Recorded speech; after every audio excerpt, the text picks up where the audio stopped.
Hello and welcome to this edition of Market Mantra, in which we give you a complete update on the economic, business and stock market news of the day. I am Anubha Rohatgi and with me is my co-anchor in Hindi, Manoj Pathak. नमस्कार, market मंत्र के ताजा अंक में आपका स्वागत है। आधे घंटे के इस कार्यक्रम में हमेशा की तरह हम देश और दुनिया की चुनी हुई कारोबारी, आर्थिक और शेयर बाजार से संबंधित ताजा खबरों को लेकर हाजिर हैं। हमारे साथ खबरों पर चर्चा के लिए स्टूडियो में आज आमंत्रित हैं वरिष्ठ आर्थिक पत्रकार उदयन रे। उदयन, नमस्कार, कार्यक्रम में आपका स्वागत है। धन्यवाद मनोज। आइए शुरुआत करते हैं अंग्रेजी में हेडलाइन से, जिसे लेकर मौजूद हैं Anubha Rohatgi. Thank you, Manoj. Domestic stocks declined more than 0.5%. Sensex closes below 60,200. Nifty settles below the 18,000 mark. Rupee appreciates to 75 rupees and 33 paisa against the US dollar. And Brent crude prices rise above $108 per barrel. घरेलू share बाजार में मुनाफा वसूली तेज, प्रमुख सूचकांक 0.5% नीचे आए। Sensex 60,200 और निफ्टी 18,000 के स्तर से नीचे आकर हुए बंद। अंतर बैंकिंग विदेशी मुद्रा बाजार में $1 की तुलना में रुपया हुआ मजबूत, ₹75.33 के स्तर पर पहुंचा और अंतर्राष्ट्रीय बाजारों में ब्रेंट कच्चे तेल की कीमत बढ़कर $108 प्रति बैरल से ऊपर आई।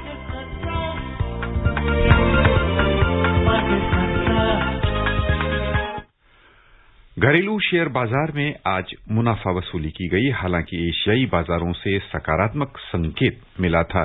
प्रमुख सूचकांक 0.5% घाटे में रहे। कल गौरतलब है कि बाजार में अच्छी खासी तेजी थी, जिसका लाभ आज निवेशकों ने उठाया और मुनाफा वसूली की। कल सेंसेक्स और निफ्टी दोनों 2% से अधिक बढ़त के साथ बंद हुए थे। सेंसेक्स आज 60,200 अंक से नीचे आ गया, जबकि निफ्टी में 18,000 के आंकड़े को से नीचे आकर ही वो बंद हुआ है। बॉम्बे स्टॉक एक्सचेंज का सेंसेक्स कारोबार के अंत में 435 अंक यानी 0.72% घटकर 60,177 पर बंद हुआ। उधर नेशनल स्टॉक एक्सचेंज का निफ्टी 96 अंक यानी 0.53% नीचे आकर 17,957 दर्ज हुआ। छोटी और मझोली कंपनियों के शेयरों की लिवाली तेज रही। सेंसेक्स और निफ्टी पैक की तुलना में इनका प्रदर्शन बेहतर रहा। बीएसई मिड कैप इंडेक्स में 1.28% की वृद्धि हुई। स्मॉल कैप इंडेक्स 1.37% लाभ में रहा। The Sensex and the Nifty today fell more than 0.5%. Both indices slipped even as the cues from other Asian share markets were positive. Domestic share markets witnessed profit booking as yesterday both indices posted robust gains of more than 2%. The BSE Sensex closed below 60,200 points and the NSE Nifty ended below the 18,000 mark. The Sensex plunged 435 points or 0.72% to finish at 60,177. The Nifty declined 96 points or 0.53% to settle at 17,957. In the broader market at the BSE, the mid-cap and the small-cap indices outperformed the Sensex. The mid-cap rose 1.28% and the small-cap index ended 1.37% up. In the Sensex pack, 14 companies logged gains while 16 declined. NTPC gained the most as it rose around 3.4%, followed by Power Grid, which added 2.5%. ITC climbed 1.6%, while Nestle, India and Titan both gained 1.3% each. On the other hand, HDFC declined 3%, while Bajaj, Finserv and HDFC both fell 2.1% each. Kotak Bank ended 1.8% down, while Reliance slipped 1.4%. In sectoral indices at the BSE, 15 out of 19 indices gained. Power Index gained the most as it added 3.4%, followed by Utilities, which rose 3.3%. Consumer Durables Index climbed 2.5% and Industrials rose 1.7%. On the other side, BankX and Finance indices both declined 1.3% each. The overall breadth of the BSE trade was positive as shares of 2,306 companies gained while 1,102 fell. Shares of 99 companies remained unchanged. नजर डालते हैं रुपए की स्थिति पर। अंतर banking विदेशी मुद्रा बाजार में $1 की तुलना में रुपया आज 22 पैसे मजबूत हुआ, ₹75.33 के स्तर पर बंद हुआ। उधर दुनिया की 6 अन्य प्रमुख मुद्राओं की तुलना में डॉलर की स्थिति दर्शाने वाला सूचकांक अंतर दिवसीय कारोबार में 0.08% घटकर 98.92 पर चल रहा था। उदयन बाजार में आज की गतिविधि पर हम आपकी प्रतिक्रिया समझना चाहेंगे। आज छोटी और मझोली कंपनियों का प्रदर्शन अच्छा रहा, जबकि सेंसेक्स और निफ्टी थोड़े से घाटे में दिखे हैं। मनोज, ज्यादातर जो फाइनेंशियल्स हैं, बैंक्स, खासकर जो कंपनियां कल ऊपर गई थी, HDFC पैक जो है, ट्विंस हैं, ऐसा लग रहा है जैसे आपने बोला कि थोड़ी प्रॉफिट बुकिंग हुई है, थोड़ी कंसोलिडेशन हुई है। तो कल के स्प्रिंट के बाद थोड़ा सा मार्केट ने कंसोलिडेट के सांस लिया है और ब्रेथ गेन किया है। और दूसरी बात है कि अब नजरें मौद्रिक नीति की तरफ रहेंगी कि कैसा वहां पे क्या स्टांस रहता है। और इसके अलावा जो एक रेकरेंट थीम जो हमेशा जहन में आप दिमाग में रह रहा है सब निवेशकों के, कि मुद्रास्फीति का कैसा असर रहेगा, क्योंकि ये एक कांस्टेंट, एक परछाई की तरह हमारे साथ रहेगी ये साल भर। तो ये जब आपके पास दूसरी खबरें प्रोमिनेंस से कम हो जाती हैं, तो ये वापस ये परछाई प्रोमिनेंट हो जाती है। Well, then you mentioned the fact that the markets consolidated after the fantastic, more than 1,300 points rise in Sensex yesterday. So, and some analysts are also looking at it as a positive, that it's a good that markets are taking a breather and consolidating. And also we saw that the mid-cap and the small-cap indices outperformed the main two indices. So do you think this particular trend is likely to continue? After consolidation, the mid-cap and small-cap indices are likely to, overall perform better? The markets generally should be doing okay. They should be doing okay. Now let's take a quick couple of seconds to understand how things have moved. If somebody had invested, say, 10,000 rupees or 1,000 rupees or any amount, say 1 month back, today, and he went off to sleep for a month, and he woke up today, he would have been extremely delighted because it's a very significant increase, right? If he had done the same thing 3 months back, he had invested in money, any amount of money, and gone to sleep for 3 months, and he woke up today, he would find the market almost at the same place. Right. Similarly, 6 months back, he would have found it at the same place. 1 year back, he would be absolutely delighted. So what I'm trying to emphasize here is the markets are really moving up and down, and therefore it pretty much depends on when you had entered, what you're doing. So the results can be dramatically different depending on when you actually invested. So instead of timing, maybe you can be doing it consistently and looking at the individual stories and looking at individual strengths in the areas of the market and invest. Udayan, we also saw the markets today fell in spite of positive cues from the Asian markets, and even in intraday trade, the European markets were doing fairly well. What is the reason for this? That Indian markets, fell, whereas in spite of mixed or other positive cues from the Asian markets. It's going to be. I suspect it's going to be a little different. There will be regional factors.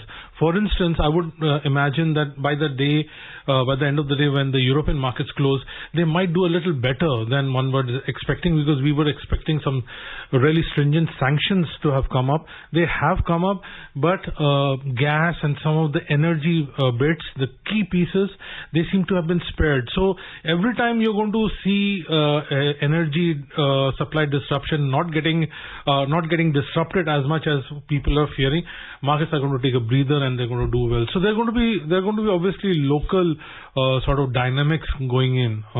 In the US yesterday, it was absolutely different. It was Twitter. It was Twitter. So there are different things driving different sort of markets. Today, of course, the US markets they would be waiting for some of the speeches by Federal Reserve Chairman, and of course also the minutes. They're actually waiting for that, and that also is reflecting in your dollar, the movement of the dollar today. So these are some of the things. There are various things are affecting. Sometimes one particular thing you can expect it to actually affect across the board, across the globe. Udayan, आपने एक बड़ी महत्वपूर्ण बात कही। हमारे जो आम निवेशक हैं, आम श्रोता हैं, उनके नजरिए से टाइम होरिजन बहुत मायने रखता है, महीना दिन पहले, 3 महीना पहले, 6 महीना पहले और साल भर पहले। वैसे में एक निवेशक के लिए सुरक्षित मार्ग क्या हो सकता है और उसके एग्जिट करने का या कह लें कि इंटर करने का या उसका व्यवहार क्या रहे जिससे उसे नुकसान ना उठाना पड़े बल्कि लाभ के साथ वो निकले? देखिए, सबसे आपने बहुत अच्छी बात की, जहां से आपने आखिर के पार्ट से मैं स्टार्ट करता हूं, जल्दी से आपको बताता हूं 2-3 चीजें जल्दी से। सबसे पहली बात है, आप अगर स्टॉक्स में निवेश करने जा रहे हैं तो सबसे पहले लोग ये सोचते हैं कि यहां पे निवेश करके मेरा बढ़ेगा कितना। ये सवाल वो पूछना भूल जाते हैं कि कल अगर 20% मैं सोच रहा हूं बढ़ेगा 1 साल में, 2 साल में, व्हाटएवर, तो अगर वो 20% नीचे गिरता है, क्या मेरे रात की नींद खराब हो जाएगी? अगर ये सवाल हाँ है, फिर तो आपको निवेश का कोई और जरिया आपको ढूंढना पड़ेगा स्टॉक मार्केट। वो आपको करना ही है। भारत की तरक्की में आपको हिस्सेदार बनना है और आपके फ्यूचर के लिए बहुत इंपॉर्टेंट है। लंबी हमारी लाइफ एक्सपेक्टेंसी है, तो इसलिए ये करना जरूरी है। तो ये नंबर 1 तो ये है। दूसरी बात ये है कि जब आप निवेश करने जा रहे हैं तो अगर पैसा आपको परसों चाहिए तो स्टॉक मार्केट सही जगह बिल्कुल नहीं है, क्योंकि देखिए कैसे उतार चढ़ाव हुआ है, जो मैंने उदाहरण दिया। बिल्कुल। तो आप अगर गलत टाइम पे गए थे या सही टाइम पे गए थे पर गलत टाइम पे निकल रहे हैं तो फिर उसका जुर्माना आपको लग जाएगा और आपको मालूम ही नहीं चलेगा। तो अगर परसों पैसे चाहिए तो स्टॉक मार्केट सही जगह नहीं है। तो इसका मतलब कितनी अवधि होनी चाहिए? तो आपको एक ही स्टॉक में सारा अपना फॉर्च्यून नहीं लगाना है, अलग अलग डाइवर्सिफाई करके लगाना है। अगर ये करना है तो आपका होराइजन तकरीबन इक्विटीज में तकरीबन 7 से 8 साल या 10 साल। इसका मतलब हम ये नहीं करें कि एक ही स्टॉक में लग जाएं और फिक्स डिपॉजिट की तरह बैठ जाएं, पर आपको उस श्रेणी में, एसेट क्लास की श्रेणी में उतने दिन तक रहना है। इसका मतलब आप साझेदार बनना चाहते हैं। जिन कंपनियों के बारे में आपको समझ है, अगर आपको बिस्किट के बारे में समझ है, आपको शेविंग कंपनी के बारे में समझ है, वहां पर निवेश करें, ना कि इधर से टोटके लें, उधर से टिप लें और व्हाट्सएप देखें। ये मतलब बर्बादी के शॉर्ट कारण बन सकते हैं। ये तो 3 पॉइंट्स हैं। हम पूरा प्रोग्राम कर सकते हैं, समय आपके पास नहीं है। Let's move forward with Manoj. हाँ, खबरों का सिलसिला हम आगे बढ़ाते हैं और आगे बढ़ते हैं। केंद्रीय मंत्री पीयूष गोयल आज 3 दिन की ऑस्ट्रेलिया यात्रा पर रवाना हो गए। उनकी ये ऑस्ट्रेलिया यात्रा शनिवार को भारत और ऑस्ट्रेलिया के बीच आर्थिक सहयोग और व्यापार समझौते ECTA पर हस्ताक्षर के कुछ दिन बाद हो रही है। अपनी यात्रा के दौरान श्री गोयल ECTA के महत्व के बारे में वहां की जनता को अवगत कराएंगे और वहां के व्यापारिक नेताओं, भारतीय विद्यार्थियों और भारतीय नागरिकों और भारतवंशियों के साथ विचार विमर्श करेंगे। वे ऑस्ट्रेलिया के मंत्री श्री डॉन तेहान के साथ व्यापक मुद्दों पर और ECTA पर आगे कार्रवाई करने पर चर्चा करेंगे। श्री गोयल ऑस्ट्रेलिया के प्रधानमंत्री के विशेष व्यापार दूत श्री टोनी एबट के साथ आज बातचीत करने वाले हैं। हमारे संवाददाता ने खबर दी है कि 1 दशक से अधिक समय के बाद ECTA किसी विकसित देश के साथ भारत का ये पहला व्यापार समझौता है जिसमें दोनों देशों के बीच व्यापार में सुधार लाने की संस्थागत व्यवस्था बनाने का प्रावधान है।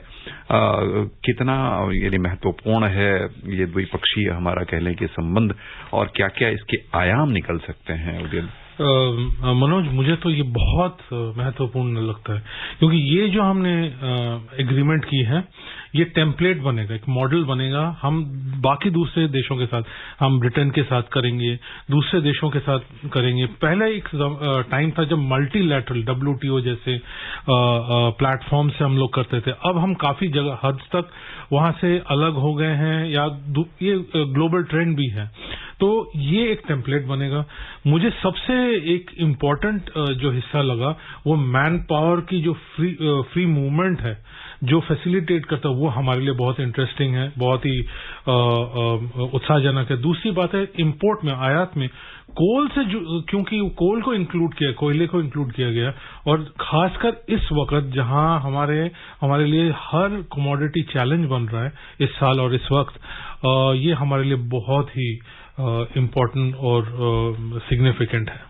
Udayan, if you're talking, of course, about this trade pact with Australia, but just a few days ago, India made another trade pact with another of its trading partners, that is UAE. So put together these 2 trade pacts, a major component is the tariffs, how they will impact the tariffs. The tariffs on a lot of commodities, a lot of commodities are going to be brought down to almost zero. So how is it, how do you look at it, in terms of overall impact on the Indian economy and the kind of, in terms of job creations for Indians?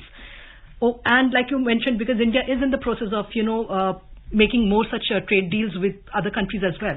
Well, it's a very good point that you're raising. Now, India wants to be part of the global supply chain. Now, a lot of people confuse Atmanirbhar Bharat with some kind of protectionist kind of a thing, mindset, which was, yes, it was prevalent at a certain point of time, and it was very important because we didn't have any infrastructure at that time. But it is not that. We want to be part of the global supply chain because then you produce it at that scale, and then you get at cost effective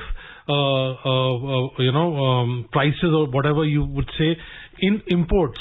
So when you no longer are you producing something 100% in your country, you'll have to import something to make something and send it to somewhere else, and that's how you become part of the global supply chain. Now, more we do that, more employment happens, larger our companies become, more significant our global footprint happens.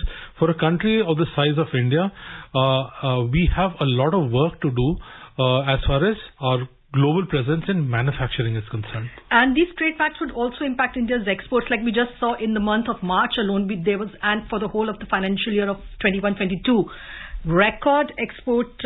India has, $418 billion worth of export. So obviously, with such trade deals happening now, these two trade deals and the other trade deals that are in the making, it would definitely have a positive impact on the exports. Oh yes, absolutely. There's no doubt. When you're being part of the global supply chain, then your exports, exports naturally are increasing.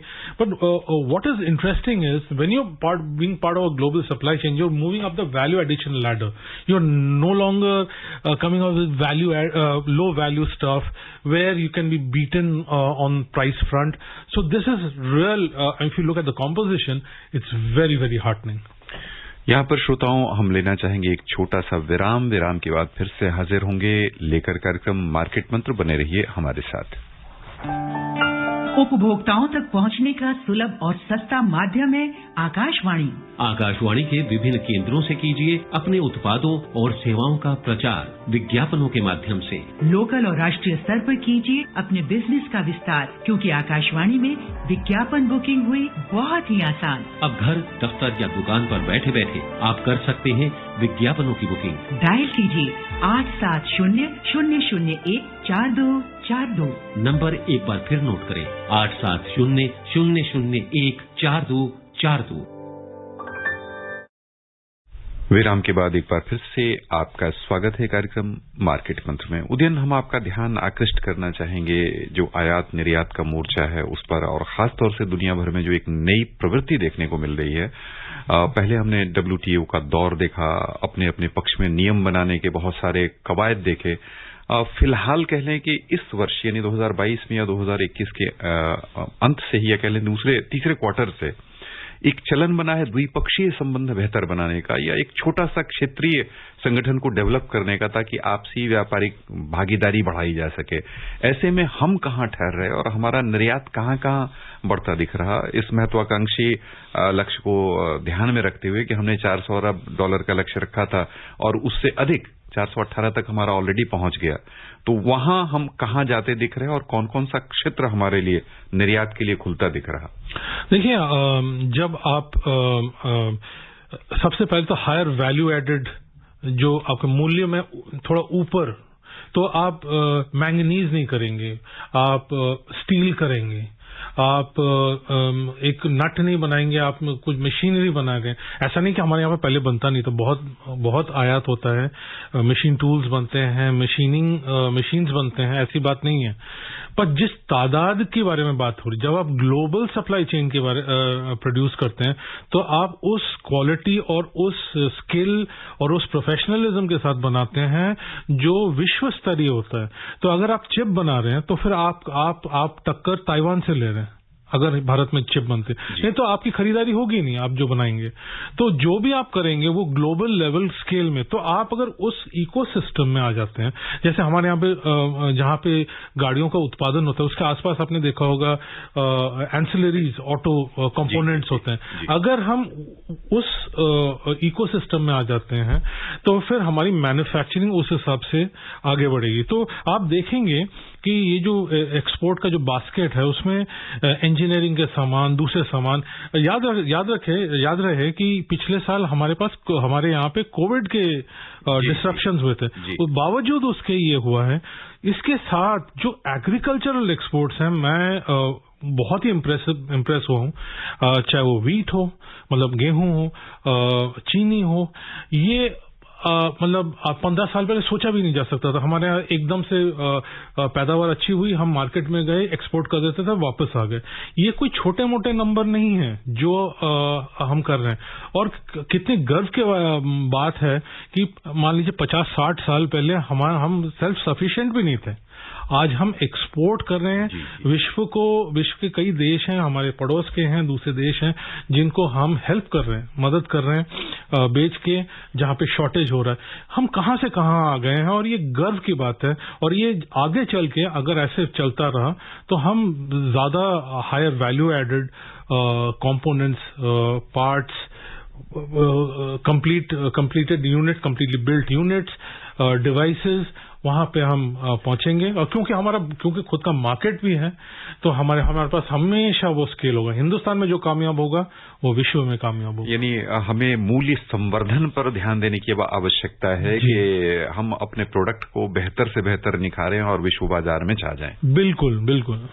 Moving on, around news now from the Rajya Sabha, around 34 crore loans amounting to over 17 lakh crore rupees have been disbursed under the Pradhan Mantri Mudra Yojana since the inception of the scheme in 2015. This was stated by Minister of State for Finance, Dr. Bhagwat Karad, in a written reply in the Rajya Sabha today. He said more than 23 crore loans with disbursement of 7,65,000 crore rupees have been extended to women borrowers. This constitutes around 68% of the total number of loans and 44% of disbursed amount under the scheme. आइए खबरों का सिलसिला आगे बढ़ाते हैं और अब चलते हैं वैश्विक बाजारों की ओर। सबसे पहले एशियाई शेयर बाजार, जहां आज कुल मिलाकर तेजी देखने को मिली। जापान के निक्की 225 सूचकांक में आज 0.2% की वृद्धि हुई। वहीं दक्षिण कोरिया का कोस्पी 0.1% लाभ में रहा। सिंगापुर का स्ट्रेट्स टाइम्स इंडेक्स निवेशकों की सक्रिय भागीदारी से 0.8% बढ़त के साथ बंद हुआ। हांगकांग और चीन में आज सार्वजनिक अवकाश के कारण कामकाज बंद रहा। यूरोपीय बाजार पर नजर डालें तो समाचार तैयार किए जाने तक वहां गिरावट का रुख था और कारोबार सीमित दायरे में होता दिख रहा था। अंतर्दिवसीय कारोबार में फ्रांस का कैक 40 1.3% नीचे चल रहा था। जर्मनी का डैक्स 0.3% घाटे में था। वहीं लंदन का फुट्से भी 0.1% नुकसान के साथ कारोबार कर रहा था। Moving to the US market, Wall Street's main indices rose yesterday, boosted by mega cap tech and growth stocks. A surge in Twitter after Elon Musk revealed his stake in the company also pushed indices up. However, investors restrained themselves among cautionary signals from the bond market and talks of more sanctions against Russia over Ukraine. The Dow Jones Industrial Average Index rose 0.3%, the S&P 500 climbed 0.8%, and the Nasdaq Composite surged 1.9%. अब यहाँ पर उदिन जो कह लें कि चेतावनी संबंधी जो सिग्नल आए हैं बॉन्ड मार्केट को लेके, वो क्या दर्शा रहे हैं और क्या उसका प्रभाव पड़ सकता? देखिए, बॉन्ड मार्केट अभी भी जो वहां पे जो इन्वर्जन हुआ था यील्ड कर्व का, उसको लेके काफी चर्चा हुई कि कैसे शॉर्ट टर्म और लॉन्ग टर्म बॉन्ड्स की यील्ड्स में एक असमंजस्य है, मतलब एक इनकॉन्ग्रुएंस है। तो और नॉर्मली ये एक काफी डिबेट है कि वैसे तो ये चेतावनी देती है एक रिसेशन का, जो कि 2 साल बाद आता है। कई लोगों का कहना है कि पर तब तो फेडरल रिजर्व के जैसे सपोर्ट किया है मॉनेटरी पॉलिसी वैसे था नहीं। तो ये तो एक चर्चा अपनी जगह चल रही है, पर इसमें कोई दो राय नहीं कि हमारे देश में सप्लाई ऑफ बॉन्ड्स ज्यादा है, बढ़ती चली जा रही है। तो इसलिए जो मौद्रिक नीति का अनाउंसमेंट होगा, जिसके बारे में चर्चा होगी हफ्ते के अंत में, वो काफी महत्वपूर्ण हो जाता है कि वो जो बॉन्ड मार्केट्स और वहां से लोग डेट इन्वेस्टिंग या इंटरेस्ट रेट का जो ब्याज दर का जो ट्रेजेक्ट्री देख रहे हैं, वो उसको समझने की कोशिश करेंगे। दूसरा है क्योंकि अमेरिका में जो खबरें आ रही हैं कि वहां पे अनएम्प्लॉयमेंट, बेरोजगारी का जो दर है वो और गिरता चला जा रहा है, तो अटकलें अब लगाई जा रही हैं। और आज फेडरल रिजर्व की काफी स्पीचेस हैं उनके जो प्रेसिडेंट्स के, तो वहां से अटकलें लगाई जा रही हैं कि शायद फेडरल रिजर्व और एग्रेसिवली रेट हाइक करे, और जिसके वजह से आपके जो इकोनॉमिक एक्टिविटी में एट सम पॉइंट, इमीडिएटली नहीं, आगे चल के कई महीनों में जाके हल्का सा या कुछ लोगों का कहना ज्यादा तेजी के साथ स्लोनेस आ जाए। तो ये बातचीत हो रही है और उसका यही इम्पैक्ट है। Coming back to India, then we were just discussing, the trade pacts and, the impact it will have on Indian exports and all. And obviously, by default, then the manufacturing here. But today, the PMI figures for manufacturing have come out for the month of March, which is 50.0, which is a 6-month low. Vis-a-vis, it was 50, so I beg your pardon, it was 50, for March it is 54.0, while for February it was 54.9. So given the ever-rising inflation and rising commodity prices, how will the PMI manufacturing impact? What kind of an impact it's going to have in, coming months? Well, some of the experts are already saying that this is reflecting the impact of inflation. But it may be too early because from a couple of days we'll start seeing the results come in. Whether it's the US, whether it's our country, we'll start seeing it. Then the question is what kind of a compression. There's going to be compression in the margins. Now, what degree of compression is going to be there, and is it going to be impacting some of the demand? Now, for instance, consumer durables and some of the other areas, they're talking about having a very good time because of our Indian New Year. Now, when is it that it's going to start impacting? Because inflation does impact. It's unmistakable. And the question is, who are the people, who are the winner companies who will be able to pass on, see this period through? Moving on to more news, oil prices today rose as the United States and Europe planned new sanctions to punish Russia over alleged war crimes in Ukraine, raising concerns of tighter global supply, while Iran's nuclear talks with world powers stalled.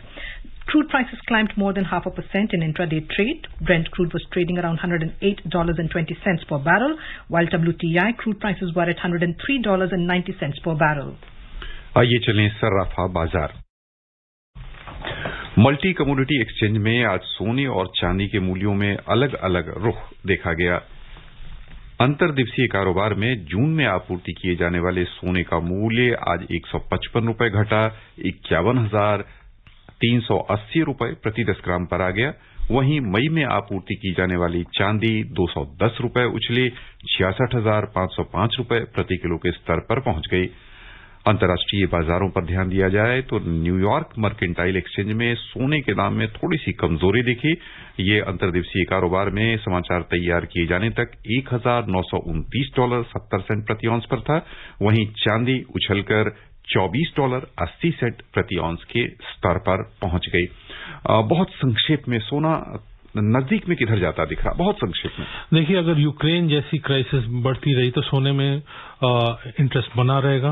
अगर dollar में कमजोरी आई, जो कि नहीं नजर आ रहा है होता हुआ, तो फिर सोने में इंटरेस्ट आपका नेचुरल बढ़ेगा। बस यहीं पर श्रोताओं की ओर से उदयन हम आपको बहुत बहुत धन्यवाद देना चाहेंगे। धन्यवाद Manoj. And before we close, a reminder of the headlines. Domestic stocks declined more than 0.5%. Sensex closes below 60,200. Nifty settles below the 18,000 mark. Rupee appreciates to 75 rupees and 33 paisa against the US dollar. And Brent crude prices rise above $108 per barrel. And that's it in this edition of Market Mantra. We'll be back tomorrow at 3 p.m. with Money Matters. Till then, namaskar.